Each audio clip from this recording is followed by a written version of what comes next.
నమస్కారం. నా పేరు డాక్టర్ వింధ్యవాసిని. నేను ఒమేగా హాస్పిటల్స్లో సీనియర్ కన్సల్టెంట్ మెడికల్ ఆంకాలజిస్ట్ కింద వర్క్ చేస్తున్నాను. గర్భాశయ క్యాన్సర్ అంటే ఏంటి, ఎందుకు వస్తుంది, దీని లక్షణాలు ఏంటి, రాకుండా మనం జాగ్రత్తలు ఎలా తీసుకోవాలి, వస్తే ఎలాంటి ట్రీట్మెంట్స్ అందుబాటులో ఉన్నాయి, ఈ విషయాల గురించి ఇవాళ మనం మాట్లాడుకుందాం. సో గర్భాశయ ముఖద్వారం క్యాన్సర్ అంటే సర్వైకల్ క్యాన్సర్ అని అంటారు దీన్ని. ఇది గర్భాశయ ముఖద్వారంలో ఉండే గ్లాండ్స్లో వచ్చే క్యాన్సర్. అయితే ఇది ఎందుకు వస్తుంది?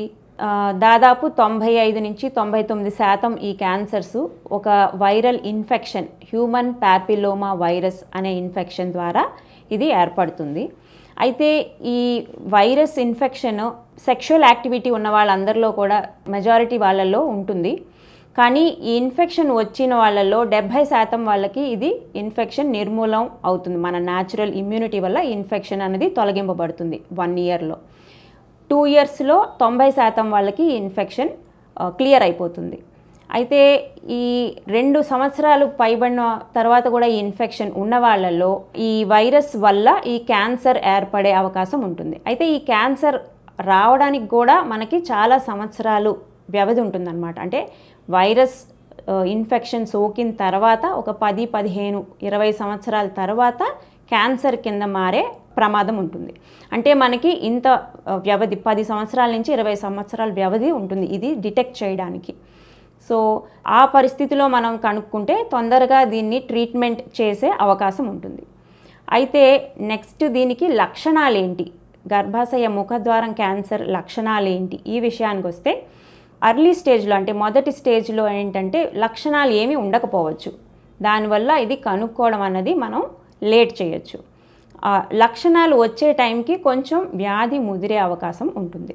ముఖ్యమైన లక్షణాలకు వస్తే అబ్నార్మల్ బ్లీడింగ్ అంటే నెలసర్లు వచ్చే మధ్యలో బ్లీడింగ్ అవ్వడం, ఇంటర్మెన్స్ట్రల్ బ్లీడింగ్ అంటాం. పీరియడ్స్కి మధ్యలో బ్లీడింగ్ అవ్వడం, భార్యాభర్త కలిసిన తర్వాత బ్లీడింగ్ అవ్వడం, నడుము నొప్పి, కాళ్ళల్లో లాగడం, నొప్పి రావడం, తర్వాత బరువు తగ్గడం, అన్ఇంటెంటెడ్ వెయిట్ లాస్ అంటాం. అంటే మనం బరువు తగ్గాలనుకోకపోయినా నార్మల్గా తింటున్నా బరువు తగ్గడం, అలసట ఉండడం బాగా, ఇవి కొన్ని లక్షణాలు.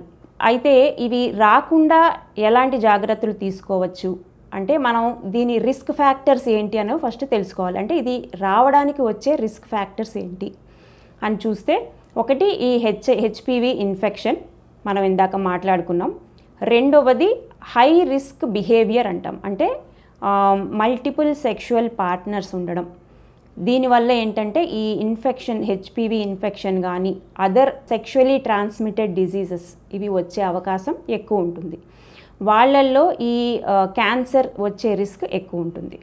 అండ్ అర్లీ ఫస్ట్ ఇంటర్కోర్స్ అంటే చిన్న వయసులోనే లైంగిక సంబంధం పెంచుకోవడం.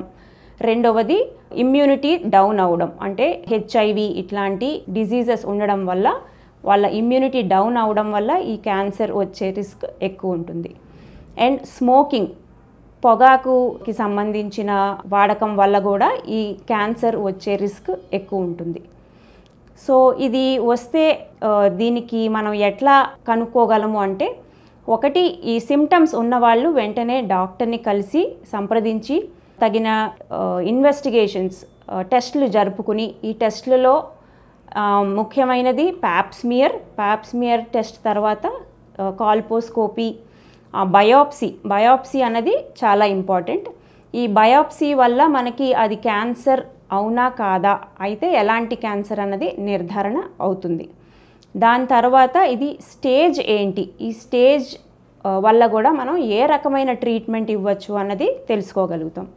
జనరల్గా క్యాన్సర్లో 4 స్టేజ్లు ఉంటాయి. మొదటి స్టేజ్, రెండవ స్టేజ్ ఏంటంటే చాలా మటుకు క్యూర్ అయ్యే అవకాశం ఉంటుంది.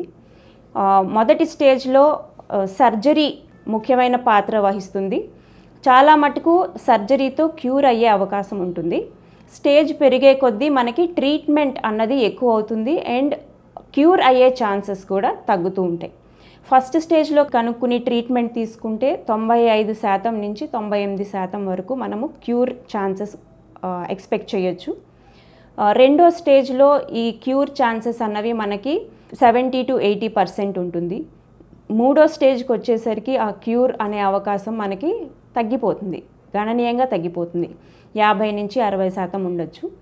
నాలుగో స్టేజ్లో జనరల్గా క్యూర్ అన్నది మనకి కష్టంగా ఉంటుంది, అయితే ట్రీట్మెంట్ ఇచ్చి జీవితకాలం అన్నది పొడిగించే అవకాశం ఉంటుంది.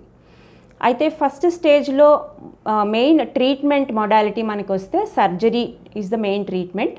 రెండో స్టేజ్లో ఏంటంటే surgery or radiation therapy. Radiotherapy అనేది ముఖ్య పాత్ర వహిస్తుంది.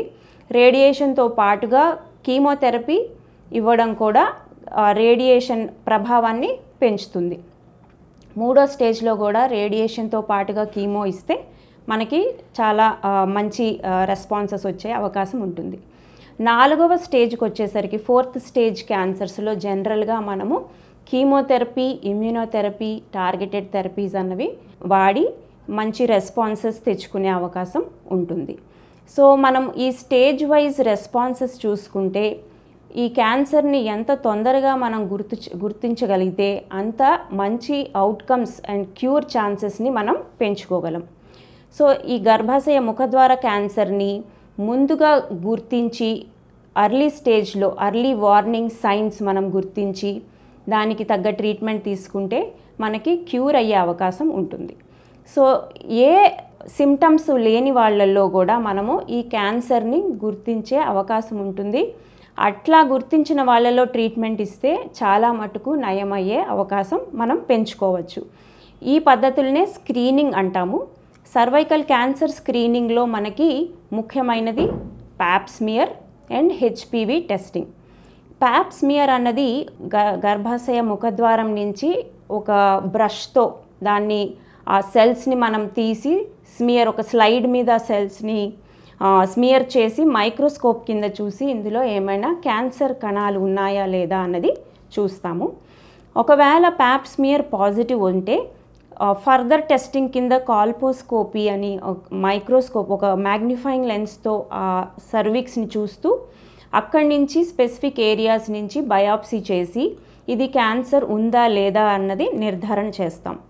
ఒకవేళ అది క్యాన్సర్ అని వస్తే అది ఏ స్టేజ్ అన్నది కనుక్కోవడానికి మనం కొన్ని investigations either MRI or PET MRI కొత్తగా వస్తుంది, దీన్ని బట్టి ఇది ఏ స్టేజ్ ఎంత డీప్గా పాకింది, ఎంత లోతుగా ఇది వెళ్ళింది, చుట్టుపక్కల అవయవాలకి ఏమైనా పాకిందా, లింఫ్ నోడ్స్ ఏమైనా ఇన్వాల్వ్ అయ్యాయా, అండ్ డిస్టెంట్ మెటాస్టేసిస్ అంటే వేరే దూర ప్రదేశాల్లో అంటే లింఫ్ నోడ్స్, లంగ్స్, లివర్ వీటికి ఏమైనా పాకిందా అన్నది కూడా మనము పెట్ స్కాన్ అవసరం ఉంటే చేసుకుని దాని ద్వారా మనం ఇది ఏ స్టేజ్ అన్నది నిర్ధారణ చేసుకున్నాక ఆ స్టేజ్కి తగ్గ ట్రీట్మెంట్ మనము ప్లాన్ చేసుకోవచ్చు. యూజువల్గా స్క్రీనింగ్ ద్వారా కనుక్కున్న క్యాన్సర్స్ మొదటి స్టేజ్లోనే మనము కనుక్కోవచ్చు. దీనివల్ల కొంచెం ట్రీట్మెంట్తో అంటే సర్జరీతోనే మనము క్యూర్ చేసే అవకాశం ఉంటుంది. ఈ ప్యాప్స్మియర్ ఎవరు చేసుకోవాలి? ప్యాప్స్మియర్ అన్నది 30 సంవత్సరాలు పైబడిన ప్రతి స్త్రీ చేసుకోవాలి. ఇది కనీసం 3 సంవత్సరాలకు ఒకసారి చేసుకుంటే మేలు. 65 సంవత్సరాలు వచ్చే వరకు కూడా ఇవి ఈ 3 ఇయర్స్కి ఒకసారి 3 సంవత్సరాలకు ఒకసారి చేసుకుంటే మనము ఈ క్యాన్సర్ని అర్లీ స్టేజ్లో కనుక్కునే అవకాశం ఉంటుంది. Thank you.